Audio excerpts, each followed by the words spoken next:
Duta Besar Turki untuk Indonesia Talip Küçükcan menyampaikan pernyataan Presiden Recep Tayyip Erdogan dan membantah walkout saat Presiden Republik Indonesia Prabowo Subianto berpidato di KTT D8 di Mesir. Sebab saat itu menurutnya Presiden Erdogan keluar ruangan untuk menghadiri pertemuan bilateral, bukan walkout. Demikian dalam keterangan resminya dikutip 24 Desember 2024. Sementara itu, Jubir Kemenlu RI Roy Sumirat sebelumnya menjelaskan keluar masuknya kepala delegasi di forum internasional seperti di KTT D8 adalah hal wajar, sebab kepala delegasi memiliki kebebasan menentukan kapan hadir dan meninggalkan ruangan. Sementara Prabowo tetap memiliki kesempatan bertemu dengan semua kepala delegasi, termasuk Erdogan baik sebelum maupun sesudah KTT.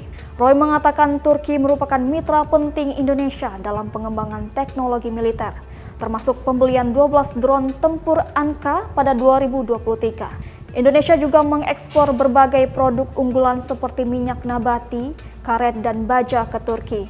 Kedubes Turki dan Kemenlu RI pun meminta masyarakat untuk tidak mudah mempercayai informasi yang beredar di media sosial tanpa klarifikasi resmi.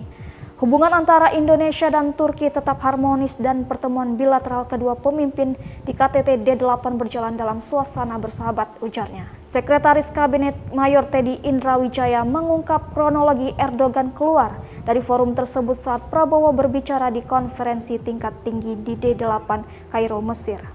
Menurutnya Erdogan sudah memohon izin kepada Prabowo untuk bicara lebih dulu dan meminta izin bertukar urutan atau giliran berbicara karena harus meninggalkan lokasi pleno lebih awal. Bahkan Teddy menyampaikan saat Erdogan bicara di forum, ia juga meminta maaf karena harus pergi lebih dulu. Setelah kesempatan Erdogan berakhir, barulah giliran Prabowo yang berbicara. Jadi saat sesi 2 dimulai, Presiden Erdogan berbicara lebih dulu dan meminta maaf karena harus meninggalkan lokasi pleno, katanya.